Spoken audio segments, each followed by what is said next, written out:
Chennai basin bridge அருகே சிக்னலில் நின்றிருந்த வாகனங்கள் மீது நெல் பாரம் ஏற்றி லாரி மோதியதில் 2 பேர் பலியாகினர்.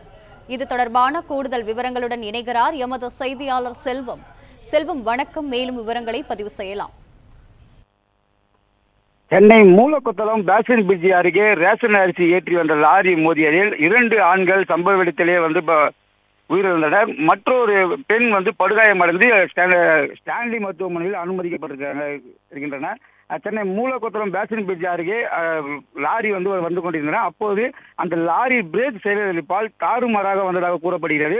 அப்பொழுது முன்னால் சென்று கொண்டிருந்த 3 இருசக்கர வாகனங்கள் மீது லாரி மோதியுள்ளன. இதில் பிரிட்ஜ் இறக்கம் என்பதால் அந்த 3 இருசக்கர வாகனத்தில் வந்த 3 பேரும் அந்த லாரியில் உள்ளே மாட்டிக்கொண்டனர். இதனை அடுத்து லாரி சக்கரத்தில் மாட்டிக்கொண்ட 3 பேரையும் பிரிட்ஜ் இறக்கத்தில் சிக்னல் வரை இழுத்து சென்றதாக கூறப்படுகிறது. இதில் 2 ஆண்கள் சம்பவ இடத்திலே உயிரிழந்தனர். படுகாயமடைந்த மற்றொரு பெண் மற்றும் அரசு ஸ்டான்லி மருத்துவமனைக்கு அழைத்து சென்றுள்ளனர். இது குறித்து போக்குவரத்து போலீசாரும் போக்குவரத்து புலனாய்வு போலீசாரும் சம்பவ இடத்திற்கு விரைந்து உடலை கைப்பற்றி பிரேத பரிசோதனைக்காக அனுப்பி வைக்கப்பட்டுள்ளனர். இதனை அடுத்து அந்த பகுதியில் போக்குவரத்து நெரிசல் அதிக அளவு காணப்பட்டு வருகின்றன. மேலும் பரபரப்பாக காணக்கூடிய இந்த பேசின் பிரிட்ஜ் சாலையில் 2 ஆண்கள் சம்பவ இடத்தில் பலியான சம்பவம் அப்பகுதியில் பெரும் பரபரப்பு காணப்பட்டு வருகின்றது. பிளே ஸ்டோர் மற்றும் ஆப் ஸ்டோரில் இருந்து பாலிமர் செயலியை QR கோடு மூலம் பதிவிறக்கம் செய்யுங்கள். செய்திகளை உடனுக்குடன் பெறுங்கள்.